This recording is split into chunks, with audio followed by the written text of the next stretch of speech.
Hello and welcome. With this video, we give you a quick overview over our AMOS project in cooperation with eSolutions. Different car manufacturers use different infotainment systems, which makes testing of new apps a challenge. Developing an app that can simulate different infotainment use cases so that there's no need to install an app under test on an actual car could make testing new apps easier and less time-consuming. So that is exactly what we did. From these high-level requirements, we identified 7 use case areas plus an area for in-app settings. The areas include, amongst others, use cases for navigation, the steering wheel, vehicle properties, and recorded or to-be-recorded test drives. We kept the design of our app pretty simple, since it is an automotive application. Therefore, if you enter our app, there is a landing page from where you can enter the specific use case areas. For our architecture, we follow the MVVM pattern, which is the most common in Android development.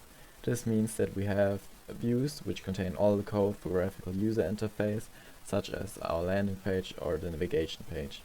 Then there are the view models for each view that manage the communication between the UI and the models, which are services such as the AMOS voice interaction service or the key event control, which are communicating directly with the Android system.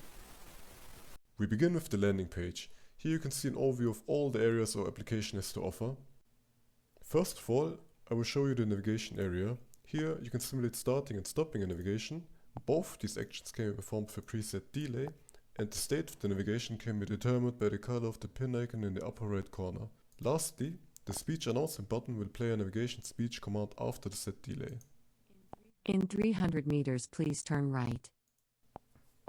In the steering wheel area, we can simulate the functionality of several steering wheel buttons.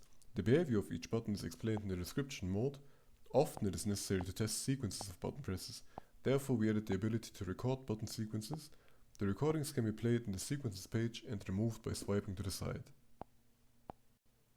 The vehicle properties area has several functions, such as reading the battery level of your car. You can trigger a low battery notification by pressing the battery low button, and you can set the value and delay at which this warning should normally be displayed. In the speech assisted area, you can simulate a push-to-talk or tap-to-talk speech interaction with a preset delay. The system first listens to voice input, then confirms understanding of the speech, and finally sends an audio response. In our case, a short beep sound. In the app settings area, you can switch between day and night mode. Finally, I present you the test drive area. Here you can record information about your car while performing a test drive, such as the change of fuel level. After stopping the recording, you can display a list of all events that occurred during the drive. Test drives are stored in memory and can be removed by dragging to the side.